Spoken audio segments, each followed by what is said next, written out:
It is just a huge honor for me today to be podcast interviewing Jeannie Ju from Tucson, Arizona, Shelly Goff, and Patrice Bonnell from Phoenix? Scottsdale, yeah. Were you scared leaving Scottsdale? Coming down to Phoenix? I knew you were going to bring that full circle. But Jeannie Ju graduated from the University of Southern California, USC, cum laude with a BS, is that for bullshit or no. Bullshit, in health promotion and disease prevention studies, and a minor in natural sciences. She stayed at USC for an additional 4 more years to earn her doctorate in dental surgery and graduated with honors from the dental school. She also completed an advanced education in general dentistry residency program from the Lutheran Medical Center. She is member of Omicron, Kappa, Upsilon Dental Honor Society, American Dental Association, Arizona Dental Association, Southern Arizona Dental Association, Pima Dental Study Club, and CEREC doctors. She enjoys reading, watching Jimmy Fallon, and spending quality time with her husband and 4-year-old son. You know, it's so funny. You said you did your advanced education residency in general dentistry at Lutheran Medical Center, and that's why no one ever talks about the fact that the 3rd leading cause of death in America, the number 1 is heart disease, number 2 is cancer, and number 3, at over 200,000, is iatrogenic causes in the healthcare system.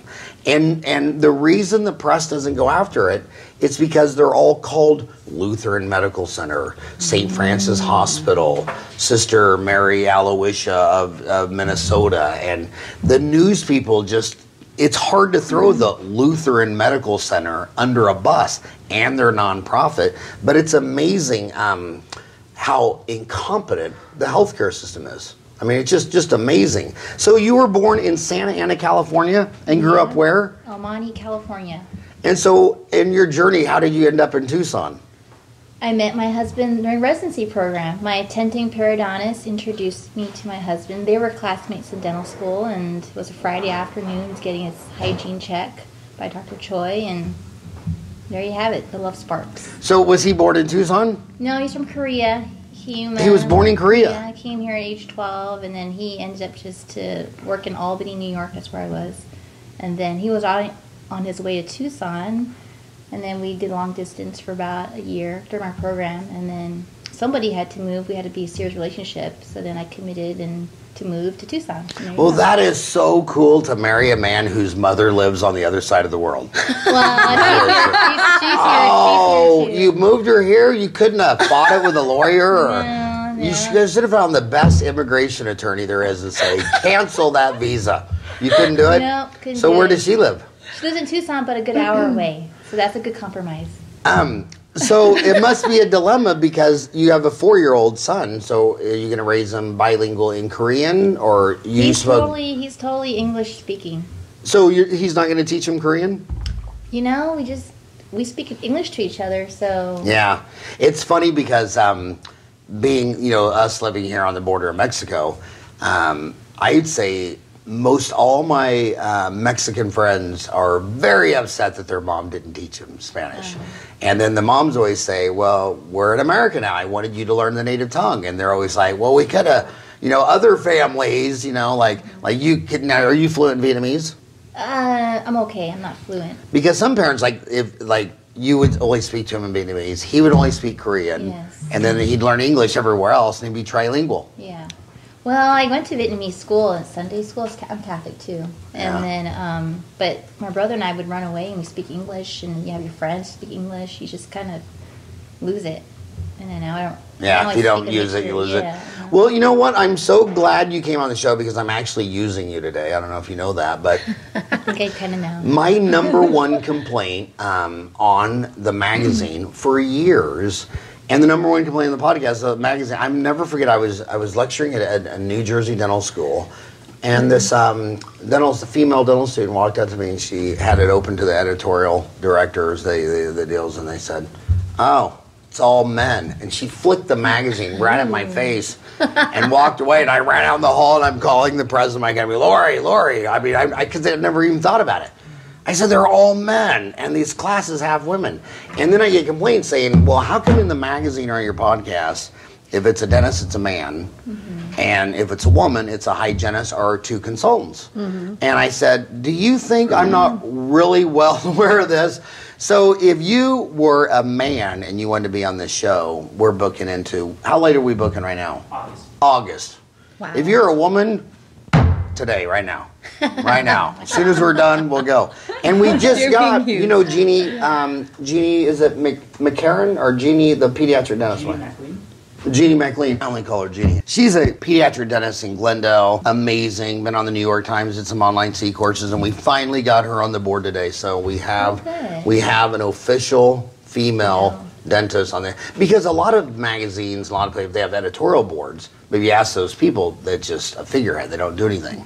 But our editorial board is actually real, and you have to do stuff. And if you don't do stuff, we kick you off, you know, the editorial board and put someone on there. But do you think, when I was little, I graduated from high school before you were born. At that time, dentistry was a male profession. So was gynecology.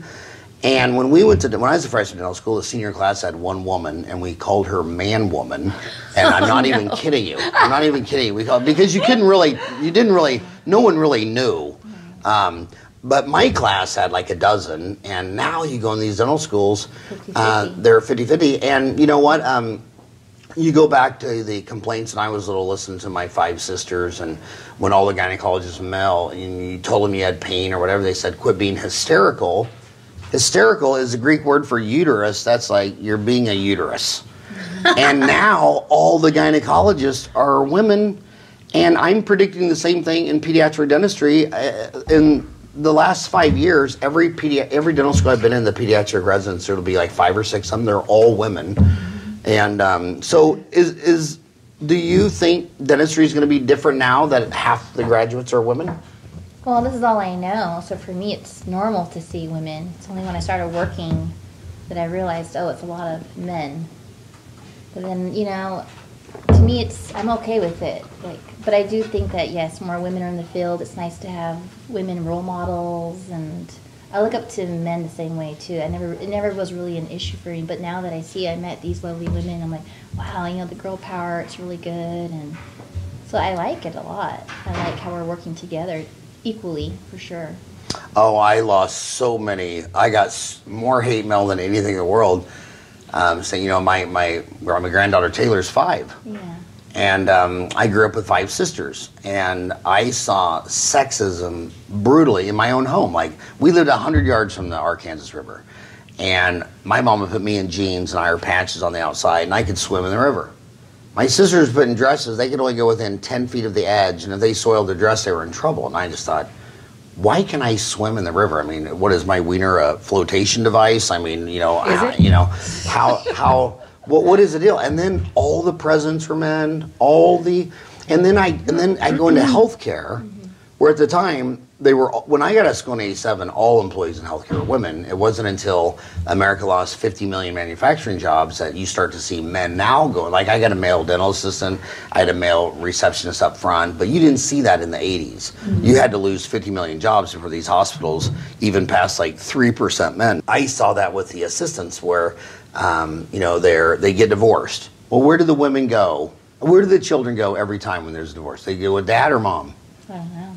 Whatever the court decides. Generally, mom. It's almost always the mom. Generally. And then my assistants would get child support, and they would so their husband didn't want to pay, so they'd move to like Albuquerque or California, and then the Arizona child support said, well, you know, he's out of state, there's nothing I can do. I go, nothing you can do? Hell, if I owed the IRS $10,000, I could go to Brazil and they'd find me. And that's why my whole life, you're never supposed to talk about religion, sex, politics, or violence. So my whole life, whenever there was a girl running against a boy, I didn't care the numbers, flaw, nothing. I just always picked the girl. And I did on that last election. Some of my drinking friends, oh my God, they were so mad. I mean, I took brutal, because they were telling me how bad. And it's like, Taylor doesn't know. I mean, they all lie, cheat, and steal. I mean, how do you get a bill passed? You hand them a wad of bills. I mean, it's total corruption. So I don't care if they're lying, cheating, or stealing. I wanted my 5-year-old daughter not to think that you got to be a boy to be the president, or you got to be a boy to be a CEO of the Fortune 500. I mean, Ryan, how many of the Fortune 500 are women CEOs right now? I never let that bother me. I don't know. I think I was blessed in a good, strong family that it just was never an issue. You just go for your dreams and really supportive, and I had a lot of male friends, a lot of male cousins, and we all got along really well. It was never brought up in my family. It was never in my awareness, for sure. That is cool. That is a healthy, functional environment that wasn't even on your radar. Yeah. And my husband's really supportive. But even the Catholic Church, all the priests are men, all the popes are male. I mean, what is the chance the next pope could be a woman? Not going to happen. So how many was it? Never. Never. So out of 500 CEOs on the Fortune 500, only 27 are girls. 0 popes, 0 presidents, and I don't want my little Taylor to grow up in that world. I want her to. But I think it's changing. For sure. Oh yeah, oh absolutely. I mean, look at Mother Teresa. So she couldn't be a priest, but I mean, look at her legacy and what she's done. I didn't let that stop me. So she couldn't get the title of Pope, but she had the title of being Mother Teresa and did many more better things than a Pope could do. Yeah, I got to go visit her house. I lectured right up the street from where she was born. What country was it? We were in Macedonia, Albania. And oh my God, it was 3 countries, and it was so amazingly gorgeous and beautiful. I had so much fun. But so another issue that I want to get you on, Dale. You're married to a dentist. I am married to a dentist. Now, do you work in the same office? We do. So a lot of podcasters, 25% are emailing me. They're still in dental school. Okay. The rest are all under 30. I get like maybe one person over 50 a week, and I think they're only sending it to me. Just almost as a joke, like, dude, I'm as old as you. And what advice would you say to? Because I think the smartest thing you can do in dental school is marry a girl in your class. I mean, you look at the women. What percent? How many women dentist friends did you have that were in your class, and how many of them married a dentist? Not many. But when they didn't marry a dentist, what did they marry? Was it a dentist equivalent, like lawyer, banker, Wall Street? We're so driven as women that I really didn't think about that. It wasn't like a criteria that I would. Because all the economic research shows that in all countries, women marry up, so men have to marry down. Like a woman dentist will marry a periodontist. A periodontist will marry the hot chick at the Waffle House. So what you have is so many of these dentists marry a woman who stays at home and destroys $10,000 a month in capital. So you do that from 25 to 65, that's $5 million. Whereas if you married a female dentist in your class, she's making $10,000 a month. So over the next 40 years, she makes $5 million, whereas your wife destroyed $5 million. That's a gap at $10 million. That's the difference of retiring when you're 50 or 60 versus by the time you're divorced twice, they find you dead at the chair. I mean, you just work until, your arm falls off in operatory 3. But is it challenging to live with your business, to live and work? And what advice would you give these young kids in class? Because I'm in the dental school saying, if you don't marry one of the girls in your class, it's the biggest mistake you'll ever make in your entire life. And so some of them are dating now. They might be commuting to school listening to this. What advice would you, how long have you guys been married? 7 years. And how long have you, 7 years, and how long have you been working together? Officially in the same building, like a little over a year. So any advice, any lessons learned, anything you'd share? Well, I did have a boyfriend before my husband. If anything, I didn't really pick his occupation as my criteria to date him or marry him. Right, but you wouldn't have married the cook at the Waffle House. I want to marry someone with high value, that had good foundation, like. Okay, if he had all that and he was the dishwasher at the IHOP, would you have dated him? Probably not, because I value education. Yeah, but if she was hot, every man in law school would. And that's if they said that is the most rocking hot dishwasher the IHOP has ever produced, they'd marry her. And that's too bad. I have a son, and so I'm going to teach my son these values. Like, you don't judge a person just on looks. There's more to it. There's more character involved, for sure. But then if someone's doing really good and they happen to look good, I think it totally goes well to well. You don't see like someone's like, hot and not feeling good. You know what I mean? Like, it goes together. Yeah. Yeah. You can see if someone's happy or not, or living life. That's the way I see it. Yeah. So, any lessons learned of husband and wife working together? And living together and having a kid together? You learn to separate business and personal. I mean, it does mesh for sure. I mean, we do everything together. I don't have a lot of dental friends because he is my friend. And like we go to CE courses together, everything, you know, studying together. We do notes together.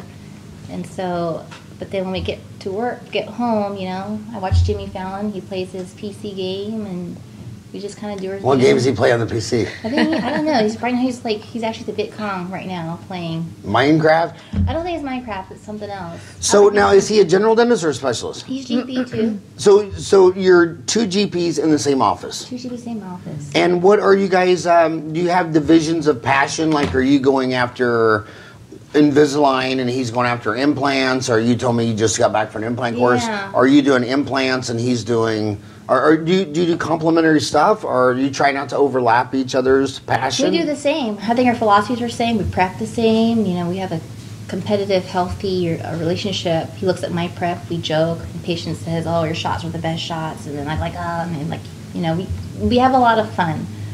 But we're able to put that aside when we get home. We watch movies. We just kind of chill on the couch. We have a puppy now.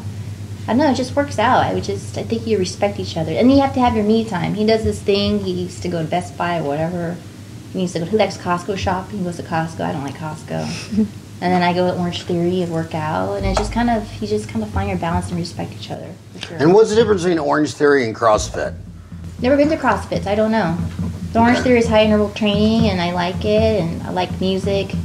It's intense. It's fun. Yeah. Yeah. But you know there was no good music that came out after 1990. So when you were born in 81, so by the time you were a teenager, there hasn't been any good music since you were. All the good music came out when I was born. Music. I like a lot of pop music. A lot of pop music. Yeah. So what do you guys I want to talk about leadership. Yeah. You know, the whole time, and you guys should weigh on this because you're two esteemed practice management consultants. It's so funny how where there's smoke, there's fire. Like so many people, it was legendary that you don't want to work for a dentist where the doctor's wife's in there. And then I would see it on the other side. Well, yeah, because the doctor's wife owns half the practice, so she's serious as a heart attack, and she's going to make you be accountable, and she's going to fire you if you know what I mean. So I when I see the highest net worth practices, and it doesn't matter if it's dental offices, wheat farm. When I grew up in Kansas. If dad was out there on the tractor and mom was at the kitchen table with the calculator and they both worked the business, mom was the inside man doing all the books and he was the outside man farming, they were multi-millionaires. But if the mom was detached and the guy was all alone, they just kind of puddled along. And so whenever the wife is in the practice as the office manager, or now it's reverse, you know, so many women dentists, her husband is the office manager, it's just so much more serious. But the complaint, where it actually comes from, is just like you did with your parents. Mom says no, so you go ask dad. And if dad says no, you go ask mom. And you could pretty well play them off, especially if dad was at work or, you know, where they couldn't communicate before the cell phone. So for the staff, do you have an org chart? I mean, all the major religions, one God. You can't have thunder and lightning, you know, two gods. So who does the staff, do you have an org chart? Does the staff think one of you two is top dog and the other one's not? Or do they think there's two top dogs running the show? Two top dogs. I like the business part of it, so I do a lot of the business part, but we make it an effort to be on the same page, everybody, including my husband and me, because you're right. And the same thing translates to my son. I mean, I see my staff as my kids, you know, it's helping me be a better parent for sure. I'm waiting for my son to become a teenager. But yeah, you have to make sure you're on the same page, you know. So our setups are universal now. Like we prep the same, make the same amount of time. You know, if it's X amount of time for a prep, it should be the same for him. We got to so that you can't confuse the staff, and it's exactly the same. This dentistry uncensored, so I'll go right to the bottom of the nightmare. Whenever you talk to group practice, you can get them to agree on a lot of things, but the bottom of the barrel will no one agree is burrs. And the assistants are always like, I mean, I've talked to CEOs of DSOs at 800 offices, and they said the burr thing's insanity. And the assistants cry because, you know, you got to get up and leave the room, or do you take off your gloves, or do you just open a drawer with your hand? And or have you agreed on the same burrs for a prep? He and I, you know, he's more picky than I am. I'm very easygoing. do whatever works. How many burrs do you need? How many burrs does your husband need? Shoot, I don't even know. I just give me something that does what I need to do. I'm very like chill. I could just need like a little couple of burrs and I'm good. Yeah, I think for a filling or a crown or root canal, it should be the little round 5 deal. And I believe if you need more than 5 burrs to do a crown, you need a therapist. And then, but what I'm trying to tell the burr companies, because we podcast some companies that make burrs, that I'm hearing the assistance pain, because like imagine you get on a Southwest Airlines flight and you take off, and the co-pilot says, "Oh, I need this." And oh shit, we got to turn around, we got to go back. So every time that assistant gets up and leaves the room, she's mad. She's driving up your supply costs. She's taking off her gloves, all those things like that. And every 7. Southwest Airlines has the lowest cost. The only secret to lower price, lower cost, and it's because they only fly a 737. And then you go to US Air and they got 727s, 37s, 47s, 57s, Airbuses, L1011s. US Air had a plane fall out of the sky every year for 8 years in a row. No one's ever died on Southwest Airlines because they fly one plane. Every operatory should be the same. If I go in that operatory, I should turn to room 3, boom, boom. That way everybody's faster, efficient. And then if you could just squeeze one more filling in that day because everybody's so efficient, that was nothing but net. You already paid your bills. And then when you tell the doctors, okay, you can only have that's the bottom of the insanity. You say, okay, you can only pick 5 burrs, and they can't do it. So what I tell the burr manufacturers to do is they should just get a burr dispenser, because the assistant's the one going crazy, and you should just have the setup with the little burr deal, and then the doc can go to central sterilization. And they need to be single dispense deals, and he just goes ding, ding, ding, ding, ding. Here's our 7 or 8, or if he's on medication, maybe 12, 13. And it stems from the doctor, top down. The doctor needs to understand these problems or these complaints with the staff, and you gotta give and take. You gotta compromise. You can't be too stuck in your way, because this is what happens, the chaos. So then I know this as their boss, and so then I learned to just give a little bit. So it's not a big deal to me. So from a leadership point of view, do you do morning huddles? Do you do staff meetings? We do morning huddles every day on the dot, 7:05. Our first patient's 7:30, 7:05 on the dot. And then with their help, we implemented team meetings. So we have it once a month. And then when they first came, it was like an 8-hour meeting to just get everyone on the same page, implement systems. And now, they did most of the talking. And then I started doing most of the talking. They trained me to be a leader, to run the meeting. And now it's my staff who's doing the talking. They're coming up and seeing, okay, how can we improve? And they're coming with ideas, topics to talk about. It doesn't mean we have the solutions, but we come together as a team to find solutions. It's amazing just to sit and watch this happening. So how long have you been with Dental Management Innovation Coaching? You're in my backyard. How long have you guys been doing this? Almost 25 years. God. And you guys are stellar. Really, you guys are amazing. I highly recommend you guys. What states do you work in? Where do you go? We try to stay here in the Southwest area. We like the heat. Like Southwest, yeah. Yeah. Well, there's so much business. I always saw the greatest labs, like Lord's Dental Studio. All their business was out of Wisconsin.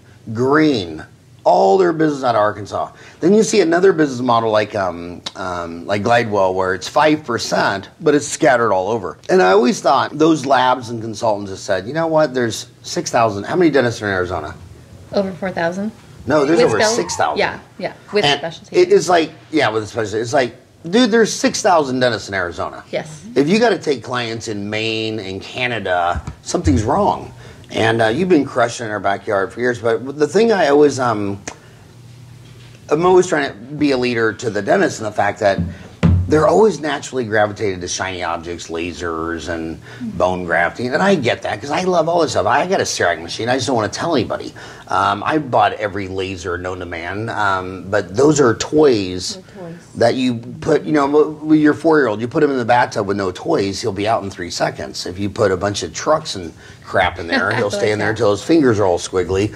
And I like toys, but when your house is on fire, you don't go to a bone grafting convention. And I think one of the reasons they like going to Kois and Spear and Pankey, actually the biggest part of it they get to fly out of their city and leave the whole nightmare behind, and just like a Netflix movie, just not get interrupted by staff and reality, and just get immersed into occlusion. Yes. And their office is complete chaos. And I always tell them, you got to get your house in order. You got to get poised for growth. And the only return on investment that's guaranteed is a dental office consultant.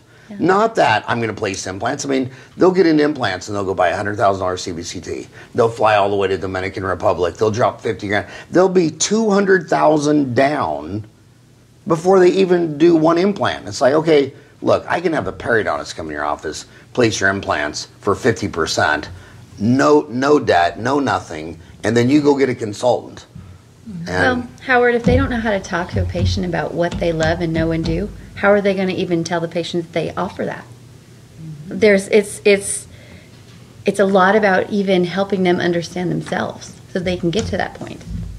So why do you think they don't do it? I mean, every dentist I know that collects $2 to $5 million a year, they did. Well, all the ones I know that did $2 million, they all use consultants. Like you say, well, did you ever use a consultant? They're like, did I ever use a consultant? I use, and if they're my age, they use 5 different people because everyone came in and showed them something. Now, all the ones that get to $4 to $5 million, they use M&A activity, which is Wall Street loves it, and dentists haven't caught on. And that is, you're in Tucson, and some old man gets ready to retire across the street, and then I go in and I figure out, well, what does it cost you to advertise and market to get a new person in here? And usually it's at least $150 a person. And then this guy's got 2,000 active charts, and you go 2,000 times 150, and you say, why don't you buy his practice and move it into your office? And I'm like, I don't want to do that. I want to get a Facebook ad. Okay, so now this old man who's been winding down, and he's, his last patient, he had a cane and a walker. And then some young baby like you walks in, all energetic, enthusiastic. So that little almost dead dog across the street, now a baby Tyrannosaurus Rex moves in and just kicks, especially in small towns. I'll say, okay, you're in a town of 2,000. There's 4 offices. Old man McGregor's going to die, and he's got his practice up for sale. Your options are buy it, you get all them patients, and you went from 4 to 3, or switch out the 80-year-old with a 30-year-old. Then tell me how that's working for you. So mergers and every dentist I know that got to 4 to 5 million and was literally netting $1 million a year, they did M&A activity, and they did them within 5 miles of their office. But it's one of those things in dentistry. So how long have you used this consulting firm? Gosh, almost 2 years. Almost 2 years now. 2 years? Do you think it's been a return on investment? Yes, personally, mentally, spiritually, physically, all the above. Yeah. I hit a low point. I didn't know. They don't teach you this in school, You hit a low point? I did. And I worked for corporate and hated it. Just knew it wasn't me. Which one? I don't want to say. It's Dentistry Uncensored. Just write it down. I will say that. I'm just here. Just write. All of them. Western Dental. Oh, you work for... Okay. Pima, Pacific. Did a little bit. My longest stint was at General Dental. But you're like... Gentle Dental? Gentle Dental. In Arizona or California? General Dental. They have in Arizona. They have in Phoenix, or is that a Tucson play? Both. Oh, they have lots. Yeah, it's huge. Who's the CEO of General Dental? Who knows? I don't know. But you know what? I'm glad you say this, because there's a reality distortion in the dental schools, because old man McGregor is going to sell his office. He's not in the dental schools. Yeah. But these DSOs keep going to the dental school and saying, oh, the sky's falling. We're going to take half the market, and the best thing you can do is work for me. It's like, dude, the average dentist doesn't even stay in a DSO for, it's between 1 and 2 years. Yeah. Heartland keeps them the longest at about 2, and everybody else closer to 1. So if DSO is so great, then how come all your classmates who graduated 5 years ago aren't working there? Why do they all work there and quit and then say, what put you in a mental funk? Yeah. Or is that what you said? Very negative environment, very catty and not supportive at all. There's no growth. You want to do, endo, whatever. But they hire specialists and they pressure you to refer to them because that's, production for them. The PBOs pay a higher fee if the endodontist does. So if I own a corporate gig, it was you accept anything. I mean, you work long days. Right, but within the deal, the PPOs will pay an endodontist 30% more for the same thing. So they want to do that. Yeah. So I work in an environment where they put you on a whiteboard and you're ranked by production. You're either in the red zone or the green zone. So I told the manager I was in the red zone. Sometimes in the green, sometimes in the red. This doesn't motivate me. They just get mad, like, and they're like, so what does? I'm just like, just being supportive and appreciative. But it's a system. The people are very nice. Made a lot of good friends, and it's not the people, it's the system. And it's too bad that the CEO, the trickle down effect. I don't know. Maybe one of my goals these days is to be that CEO for a DSO, to help women like me who've graduated from school. I'm like, I don't know if I want to own a business yet. I don't know. I want to have a baby and be at home and do that. You know what I mean? And then you work there and you're like, oh my gosh, it's not what you thought. There's no gloves sometimes. There's no burrs. You go to this big old convention. It's like great. They have a motivational speaker, and all these like reps come, and you can't even order anything. It's just a big old joke to me. It's not congruent. And they have a mission statement, which is like stupid. And it was so I had to get out. And I had an anxiety attack towards the end. At that time, I had just met them. They helped me get out. I begged them to say, please get me out. I just can't work in this environment. Get you out of the corporate? Yeah. So you hired a consultant while you're at corporate to get you out of corporate? My story is unique in the sense that I bought existing practice. I lacked the confidence to be the main doctor. So my husband was the main doctor first. So he was there. I was the part-time doctor behind the scenes, trying to manage the office. Think of me as the wife of the husband doctor. You hear some husband doctors are working, but the wife has her own job, but then behind the scenes she kind of helps the office. I was that. I just thought that I can't do it. I just need to have that supplementary income. And it just sucks so bad. You brought that negative energy home. I just felt stressed at home. I just had a baby, and felt like I wasn't there for my son. And then I met them, and I just knew they were like helping me so much. And then finally I got out. They encouraged me to buy another practice. I was like, really? And bought another practice. Didn't think I would do it again, and merged them two, and then here I am. And it's great. You've already done M&A activity. She has. You bought two practices and merged them together. I did. Yeah, I and did. now, But in under a year, she's grown so much. I need more You space. need to expand even more. I need more operatories now. So you bought two offices. Did you move one into the other? Yes. They were just like 0.3 miles away. It was 0.3? Yeah. Mm-hmm. Yeah. And remodeled, Nice. expanded. Remodeled. So how many ops do you have now? 7. 7. 4 doctor operatories and 3 hygienists. I'm running out of space. I need more space. No, you're not. You just think you are, but you're not running out of space. You know why? Why? Because there's 168 hours in a week, and the average doctor is open 32 hours a week, which is 19% of the week. And then if you read the research from the Federal Reserve, which has more PhD economists on staff than any institution in the world, they have like 3,000 PhD economists, and they always come out with amazing research that would never interest Fox News or CNN or MSNBC. But they show that, America's got 335 million people, 150 million are in the workforce, and 100 million of them, 150 million cannot leave Monday through Friday, 8 to 5. Like my son. My son's a welder. Mm-hmm. I have to go clean his teeth after hours. Mm-hmm. So you start thinking like, okay, so your office, you have 7 operatories closed down for basically 81% of the week. Mm-hmm. And people say, oh, I need another office. Well, and then they don't, and then I say, well, how many people call your office that aren't in your practice management system after you close at 5 and open the next day?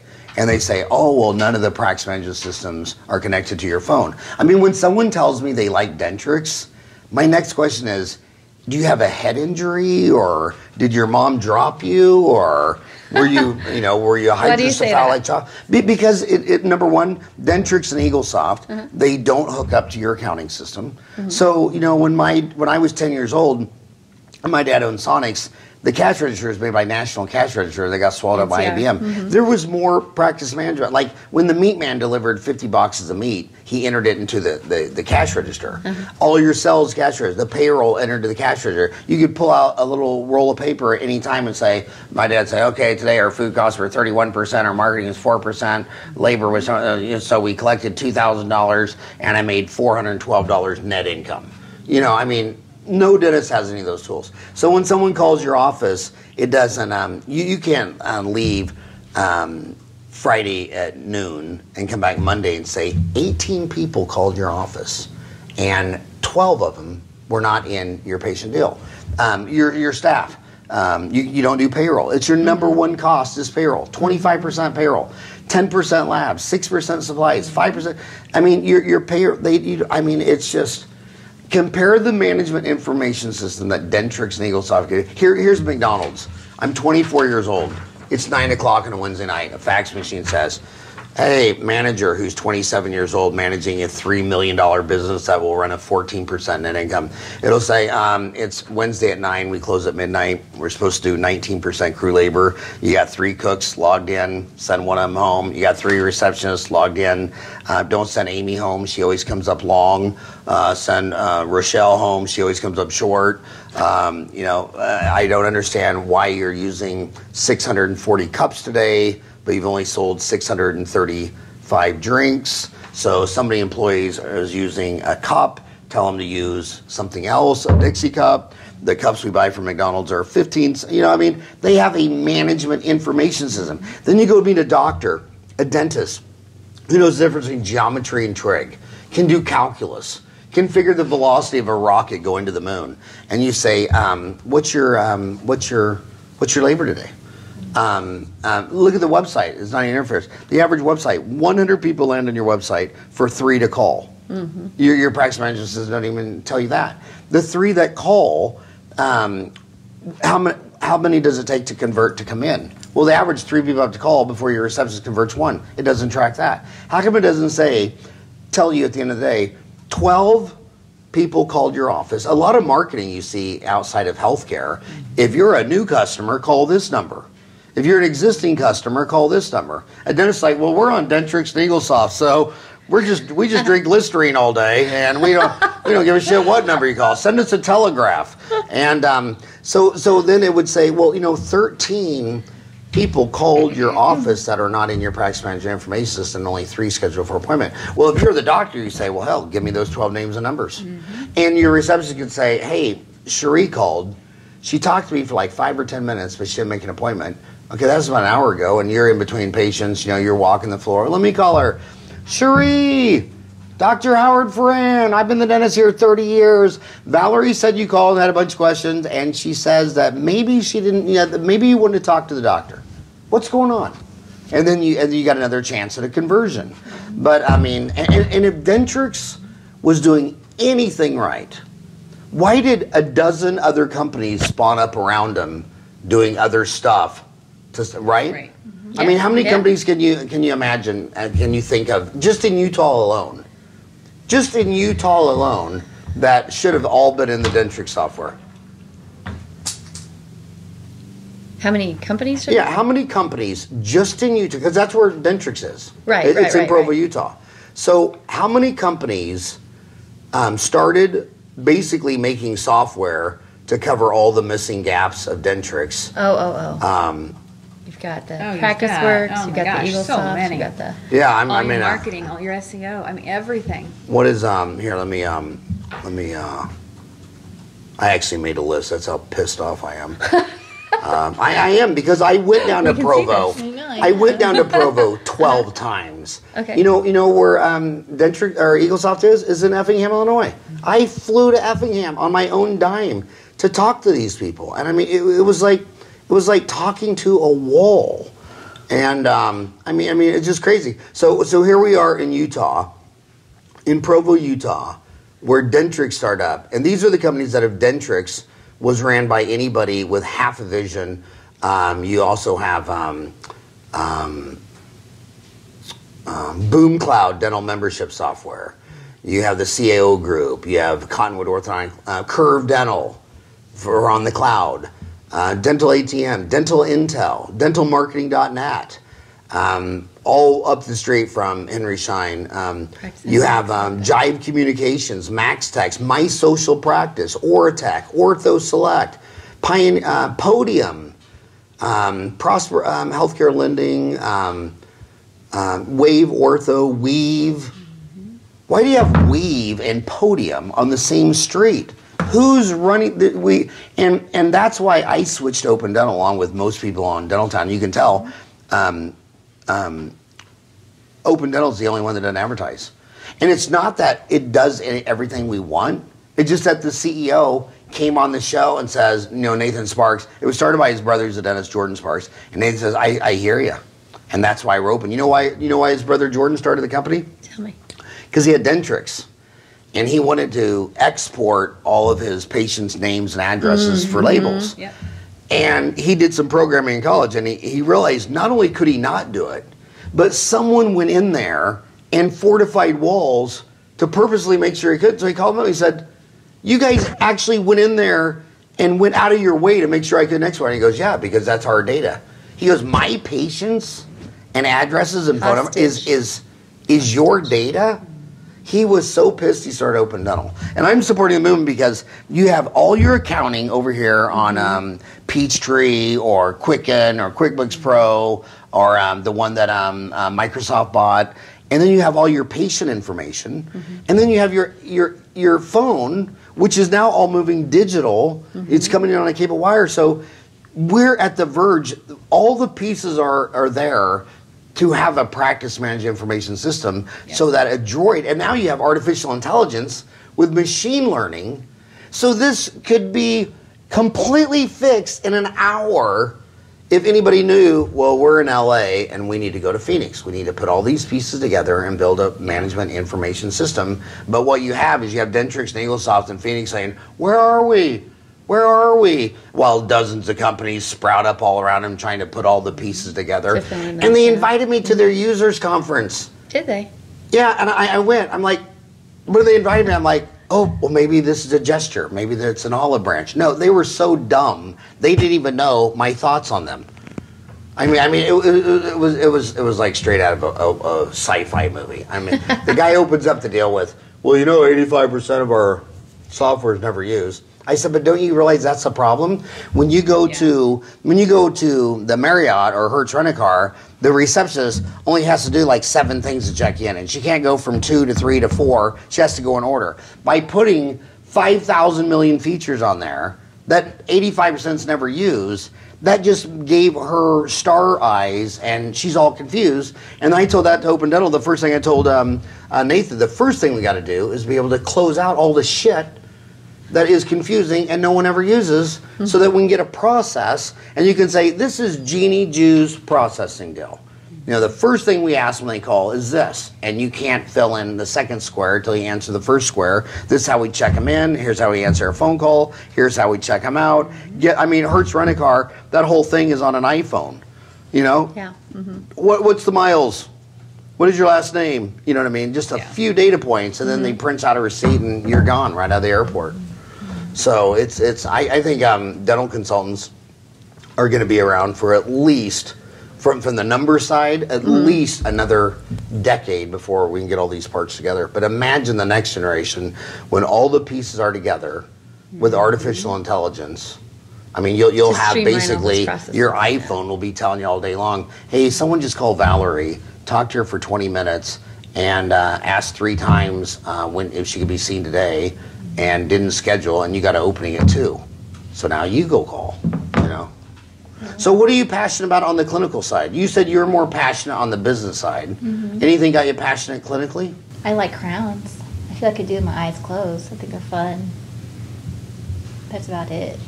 So that's your favorite crowns? Yeah, I like are you milling them chair side or send them to a lab? I just learned CEREC, so I'm doing a mixture of both. So you have a CEREC? Yeah. It was acquired the first practice. The previous doctor had it. And what do you think of it? Oh, I love it sometimes and I hate it sometimes. When I worked for Pacific, it was forced upon me. I mean, you had to do it, and you're just barely like you're a baby graduating from school, and then they make you do it, and you have to produce. And so I had a bad start with it. And now, like, after 2 years, then I'm like, okay, now I can focus. So I wasn't like the other doctors. I didn't like the gadgets and thought that was going to be the patient. I just knew without them telling me that wasn't the way to do it. So I worked on myself first, got my business in check, in place, got the people where I needed to be, the systems. Now I'm focusing on the clinicals. I just did simple dentistry just like I did in corporate. So what's the pros and cons of taking a $17 in-per-gum impression, and you're in Tucson, so there's labs everywhere and set up the street for that, versus buying a CAD cam, and or like 3M, they sell in-per-gum, which costs me about $17 an impression. They also sell a $17,000 oral scanner. What's 3M's oral scanner called? True Definition. So what's your thoughts? I mean, what's the pros and cons between an impression up the street in Tucson or making it yourself? Pros and cons, creature of comfort. I like taking the impression just because I'm used to it. I can get good results. But then I like CEREC because it's technology. It's the way of the future. I think everyone's moving towards that way.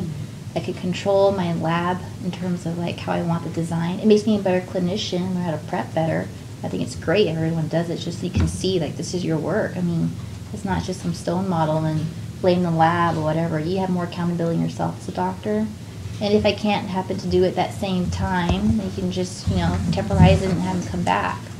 But I think it makes you better because you learn all the processes. Just like you were in school, you learn every little step. Did you throw your pen at me again? Yeah.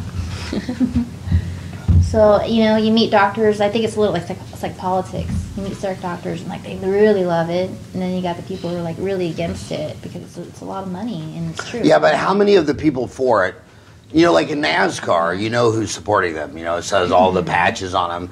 How many people in social media are actually paid for on the circuit, lecture? It's their job. Yeah.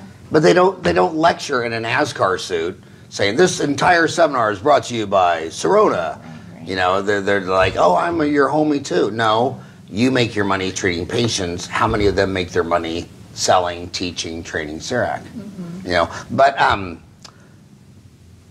I think it all comes down to number one, it's your passion if you love doing that. But when you said the key to quality, though, what you said came out is you said C, and the fastest way to increase your quality is everybody with wet hands gets loops. And I'm going to so many dental offices where the dentist doesn't wear loops, or the dentist wears loops, but the assistant and the hygienist doesn't. Yeah. So when you want to be more quality, if everybody goes to 3.5 magnification, you're 3.5 times better. What I love the most about my CEREC is you would scan those preps, and you'd see the prep 40 times larger, and that added a few burrs to my burr block, end cutting burrs, some other things, soft flex disc, hitting them, things like that. So same thing with my endodontist friends. My endodontist friends that got a microscope, they usually only use it about at 8, and most of them only swing it over for the final fill. And they'll say, I swing it over every molar before I obturate, and one time a day I'm like, whoa.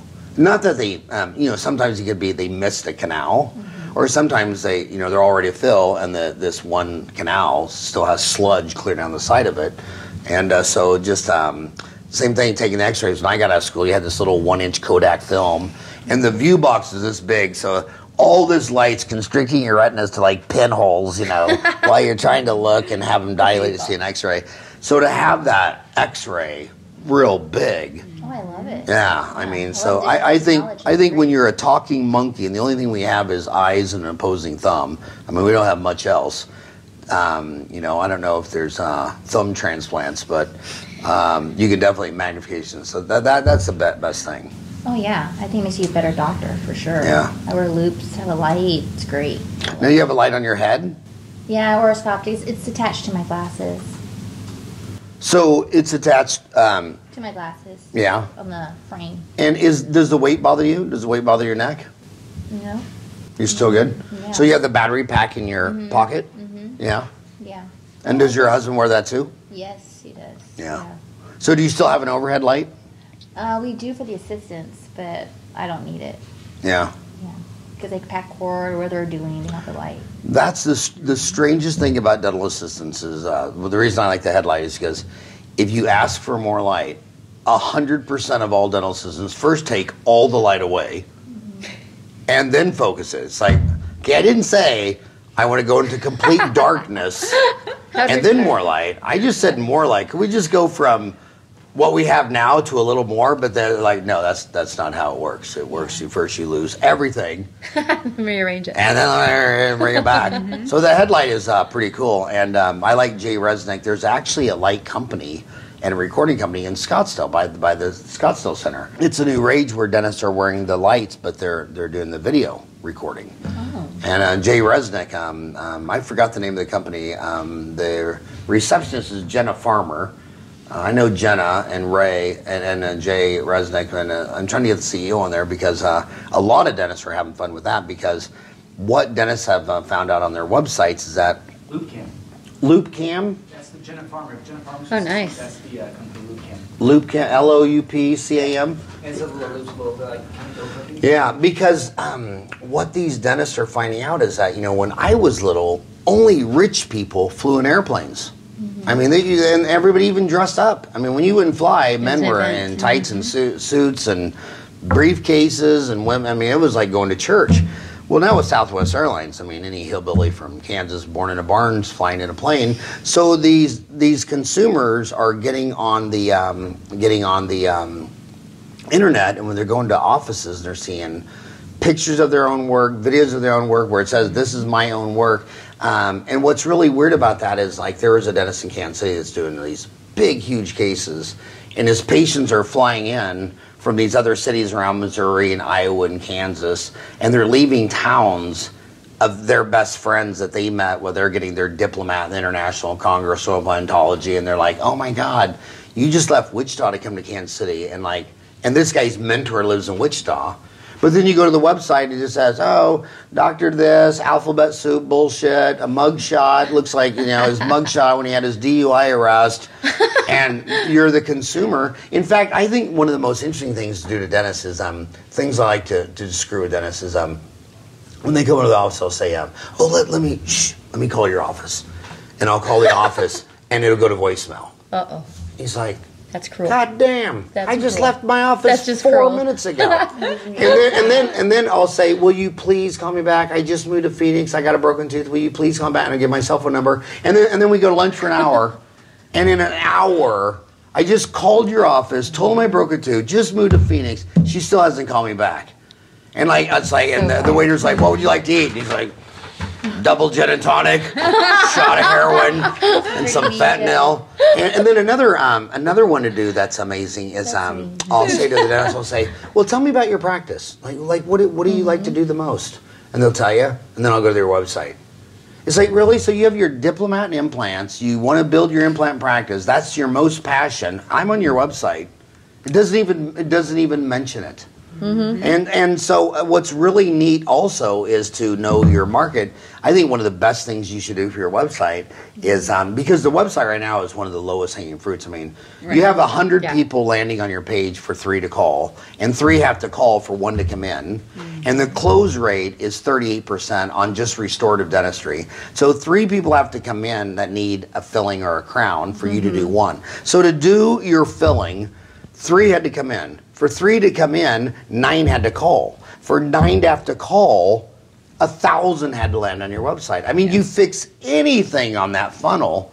You went from the average dentist collecting $750, taking home $175, to now $1.5 million, taking home $350. And one of the things, on the website is you go from a still picture to a YouTube video. Mm-hmm. And the market is afraid of 2 things: fear. Mm-hmm. And fear of pain, fear of cost. So you go to my website, the first one is fear of pain. Mm-hmm. And that's me for a minute on YouTube. The next one's fear of cost. That's my office manager, Donna, 20 years, talking about all the financial stuff. And, anything on that funnel you fix. So what else you passionate about? You love crowns. Mm-hmm. And you love the business. I love the business a lot. And you love using the consultants. Love them. Never want them to leave me. Now, most people think I would have a consultant come in, fix the office, and then be on their way. But you said you've been with them 2 years? 2 years. Personal growth. I still feel like I'm the baby, and there's just so much more potential out there. And make. Well, you are a baby. Make a bigger. I mean, I'm 55. I have grandchildren older than you. No, I'm just kidding. And her team's expanded. It's tripled in 2 years. Yeah. And her practice has tripled in 2 years. So along with that growth, she is so busy with clinical, with running the business, and creating mini CEOs in every single department. And then team members go to the CEOs come to her. So she's really what makes Jeannie so successful is that she makes a decision, she makes it quickly, and then she always takes action, always follows through. And that's where we see so many dentists who just never get past that $1 million mark because of indecision, or not taking action, or not reverse engineering how to take action.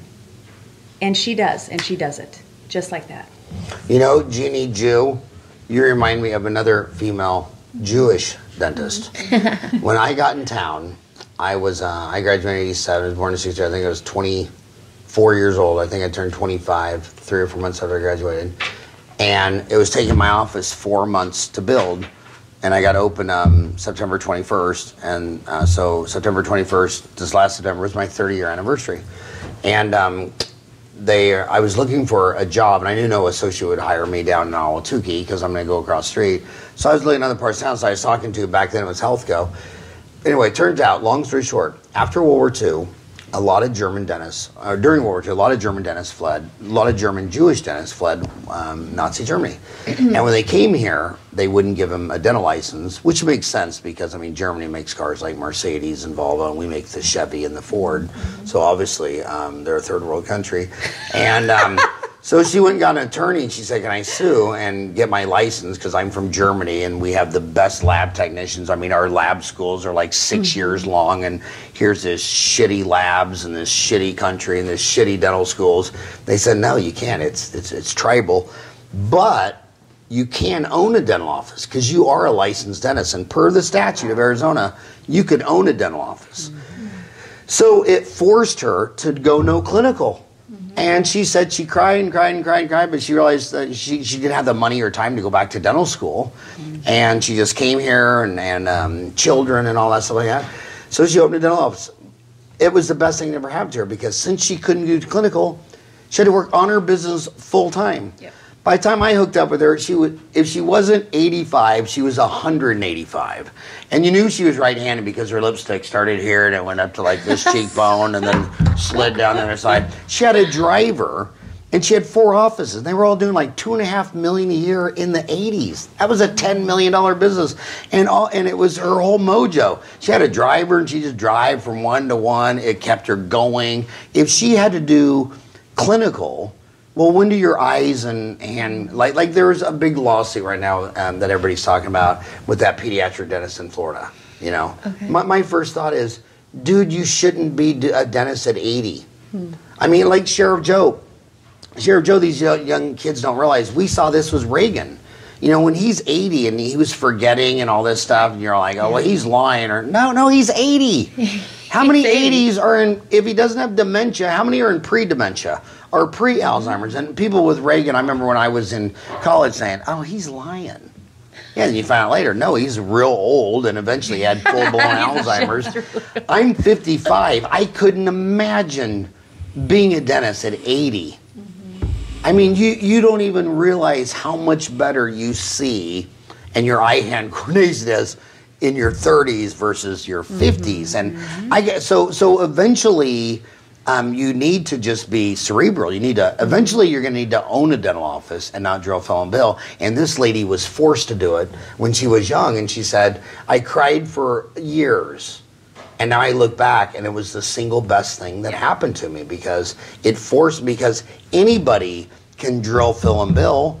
And China just placed its first implant with a robot. Did you see that? No, I'm not. They had a CBCT connected up to a robotic arm. So they had it in all real time, and that little robot arm went in there, drilled the holes. Cool. Yeah, so we are within one generation of, you won't buy a CEREC machine. You'll put a device in the quadrant. It'll mill the tooth. It'll fill it. You know, CEREC right now, Dentsply Sirona is selling a CEREC machine. It won't be long and they'll be selling droids. And you'll fire your staff and replace them with R2-D2 and C-3PO. And I mean, but the only thing that they won't be able to do still is have the visionary, the ownership, the leadership. Where are we going with all this? And it's great, you know? Yeah. It's awesome. So that's why I like the business part. You know, you don't have to be that dentist that just sits and drills all day long. I like to run it from the outside. Well, when you sit and drill all day long, that's great if you love it. Right. And I love it. I'd rather pull 4 wisdom teeth than go out to dinner with anybody I can think of. I mean, I get that, but it's not scalable.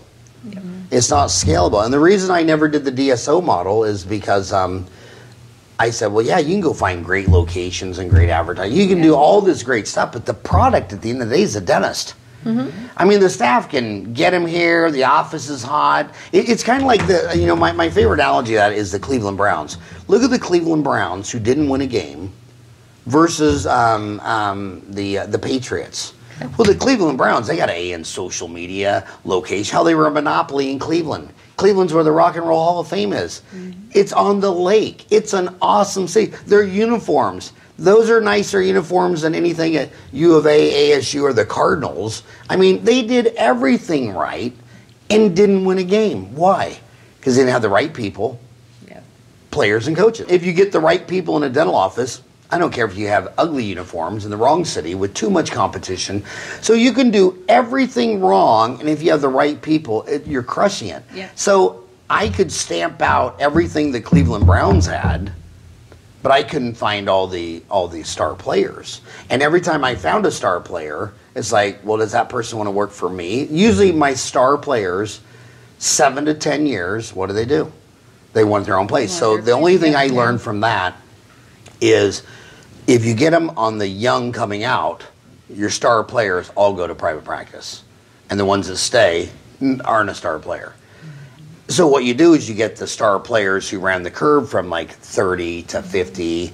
And in Phoenix, we're lucky because people just like, the last kid goes away to school and they're in North Dakota, they're in Minnesota, they're in Canada, and they go, I just want to live in Arizona.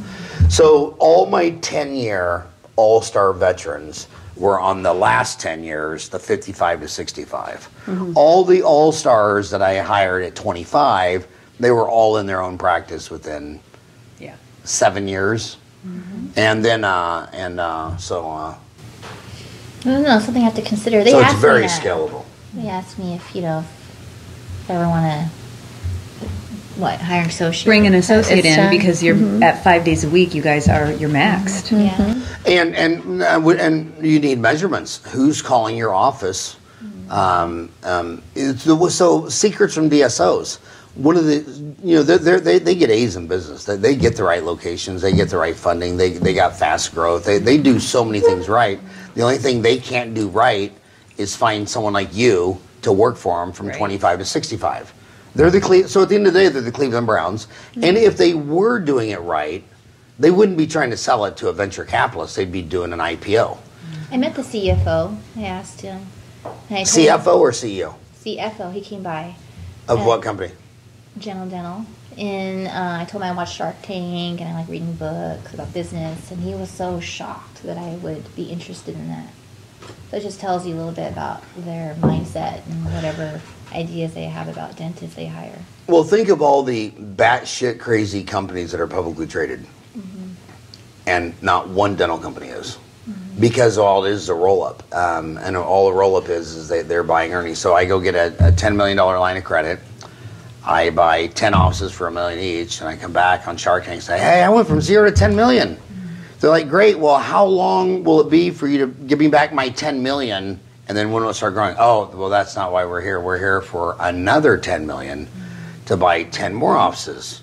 Then you come back and say, oh, now we're doing 20 million. Yeah, your debt sheet's 20 million. So when will you pay back my 20 million and double my money? Oh, well, that's not why we're here. We want another 10 million. So they're just buying earnings. And this is what the original was, Orthodontic Centers of America. Completely collapsed. Wall Street wouldn't touch this with a 10-foot pole, but they convinced everyone in dental school that that's where the whole market's going. And it's like, Snapchat went public. Twitter went public, but not a DSO? Really? Really? Everybody has a mouth? Every human has to have a dentist eventually. I don't care if it's just for an extraction. But my oldest son, Eric, never downloaded Facebook one time for 1 second. But Facebook can go an IPO. But, supply and demand in dentistry, 100% of all humans will need a dentist.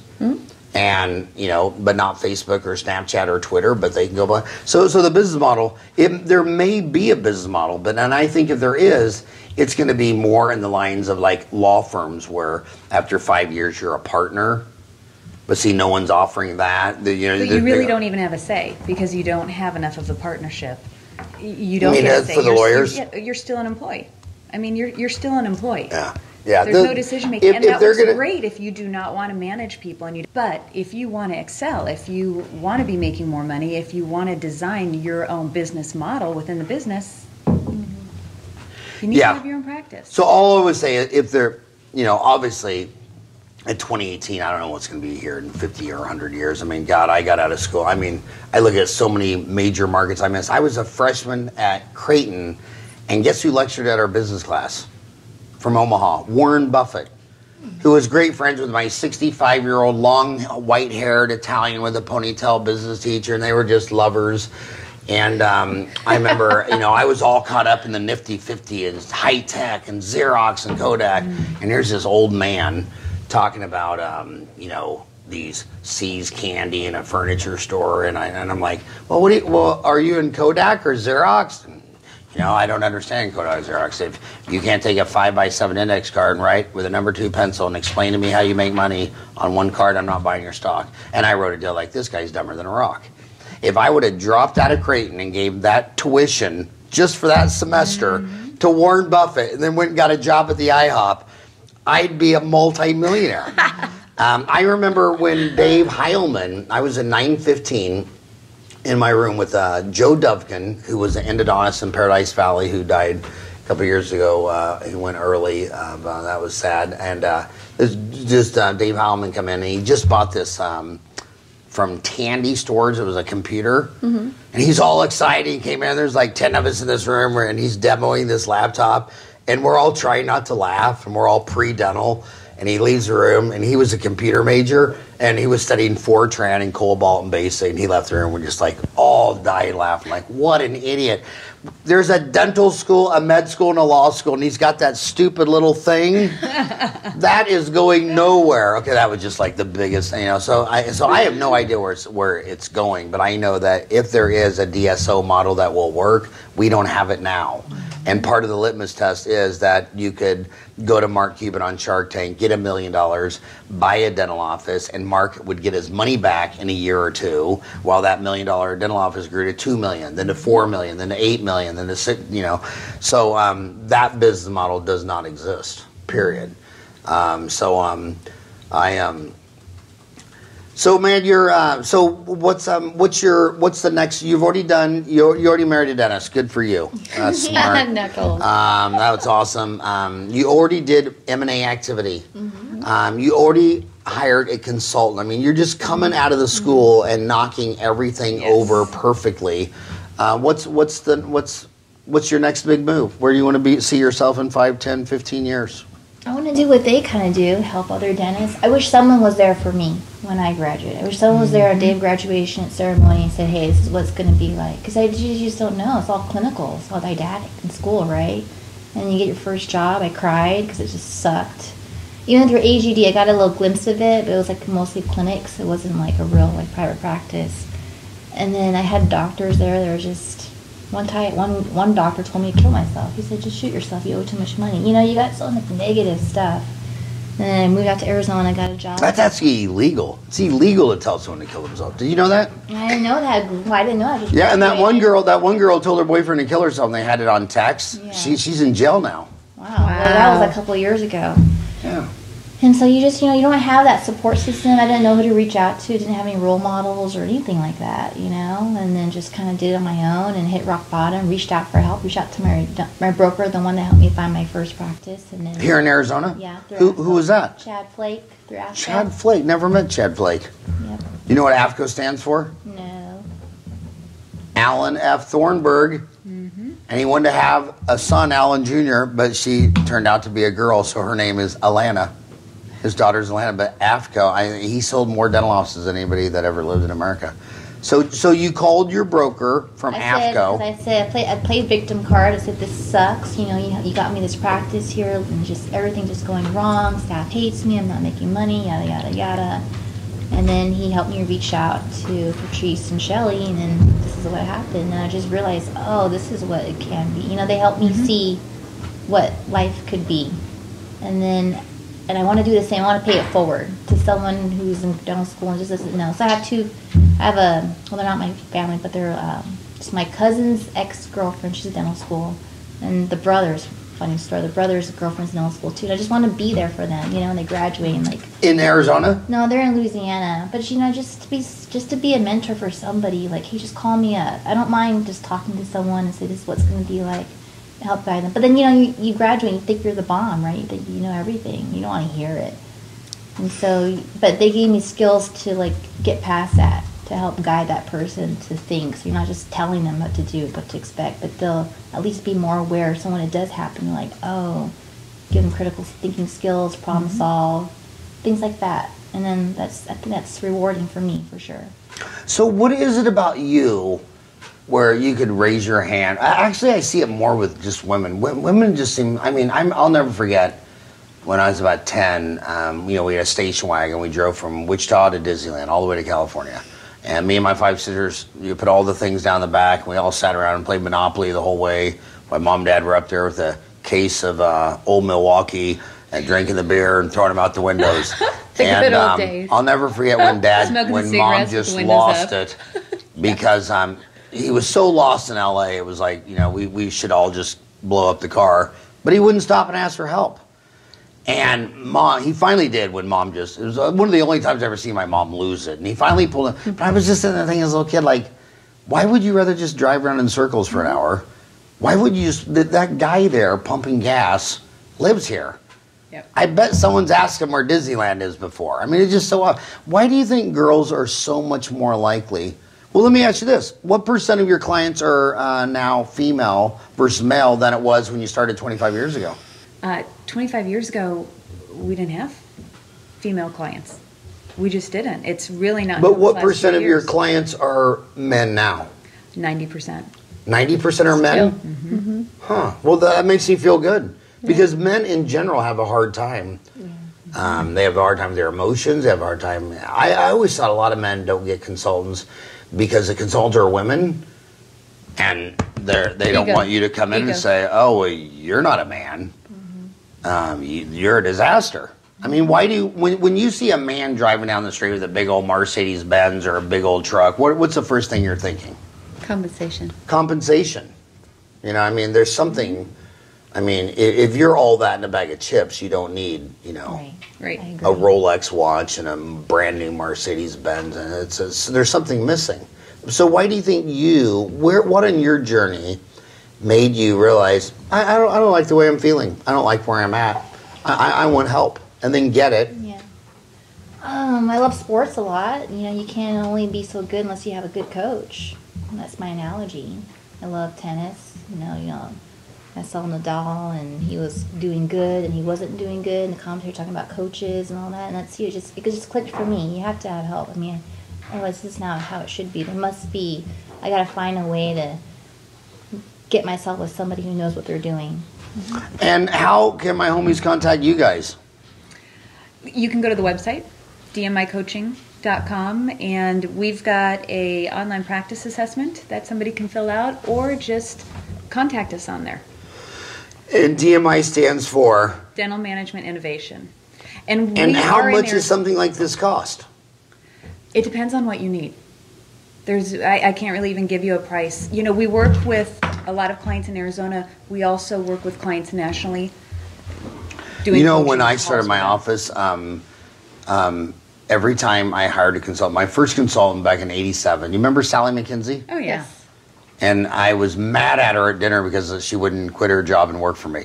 That's how. We get offered that a lot. And then the next one that came was one of Arizona's best, Sandy Wilkinson. Mm-hmm. Do you remember Sandy? Oh, I do, yes. And we went at it for like 2 or 3 hours. Finally, she said, okay, how about I'll work here like 1 day a week, see how it goes for a month. And I'm just like, I don't want to consult. I want to find the best damn consultant and hire them. That's how important it is. But we're out of time. But I just want to say, why tennis is your favorite sport? I like tennis a lot. Love tennis. I went to the brand new $1 billion Human Rights Museum, and I think it was in Winnipeg, Manitoba. Was it Winnipeg, Manitoba? Which is actually 1,000 miles straight north of here. And it's the most gorgeous drive in the world. I mean, it is like, wow. Never fly there, just drive it. And, you know, when you went in there, you knew all the big stories. You knew the plight of the American Indian, slavery, the Holocaust. But it was the female sports that blew my mind the most. Like you said, tennis, and the first thing I thought, Billie Jean King, when she used to play in cities, people would think, well, she's not a girl. She's too good. She's a man. And they would arrest her and take her clothes off and be examining her. Gosh. Like she really is a girl. Because, I mean, she was a lesbian. She was manly looking. And she was slaughtering all the women. So the conspiracy back then, well, she's got a wiener. And then after all that, then she had to go play. And she's like, I was just raped. I mean, psychologically raped. Absolutely. And shredded. And now she's got to go out there and do her best game. But the craziest one, just shows you how dumb people are, is there was this one woman who would always run the Boston Marathon. It was men only. And, you know, I'm Irish, and Boston's all Irish. And the pictures of these 6 fat Irish, probably drinking, drunk cops. And then they would chase her down, body slam her, arrest her, the whole 9 yards, and she'd say, I'll see you next year. And 6 years of that, finally the city of Boston was tired of it. Like, why are 6 fat Irish cops chasing this fast-running gazelle? Like, you know, and then why? Why do you need a wiener to be in the... And I saw this growing up with the kids. I was very sensitive to this because I saw my 5 sisters did not have the same opportunity that I did inside my own house. And then you go to church, they went to the nunnery. They couldn't be a priest or a pope. My mom always told me since I was 6 years old, her whole dream for me is like, Howie, you can do it. You're smart enough. You can be the first American pope. All the popes are Italians.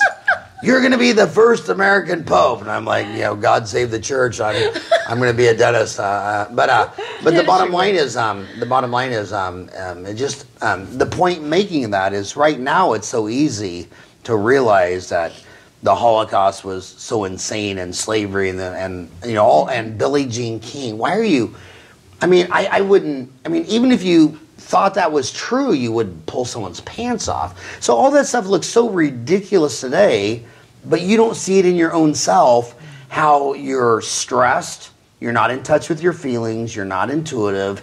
And I swear to God, the reason you like to go to these institutes is because you want to leave everything behind. The family, the kids, the wife.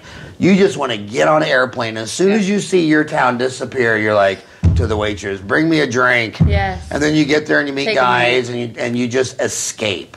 You know, if you want to escape, you know what you should do? You should do a Netflix movie and then hire a consultant. And you should ask your consultant, why do I want to leave town? Why do I not want to go to work? You should be wanting to run 20 red lights on the way to work. And when you're waking there and you're hitting the alarm clock and you're saying, I don't want to go to work, dude, that's not dentistry. No. If you don't get high off getting someone out of pain, a cosmetic deal, breaking a tooth, a denture that broke in her bathroom, and she has a whole house full of company, and I tell her, you know, just run for your car, cover your mouth, run for your car. I'll be there before you. Those are some of the biggest referrals I've ever had in my life. Yep. Meeting some grandma at my dental office. You're the hero. Yeah, I met one on like Thanksgiving, a whole house full. She goes at her deal, breaks her denture. And that's why I like the cross training. I mean, I don't want to make my own dentures, but I want to be able to do it if I have to. Sure. Ryan's telling me to shut up and get off the phone. But thank you so much for being a role model, being transparent, being a leader, sharing your story. Thank you so much for, I mean, I know so many of your clients for years. Thank you for all you do for dentistry. And I want to live another 10 years just to see where you're at. Oh, because it's going to be fun to watch you. Thank you so much. I appreciate it. All right. Have a rocking hot day.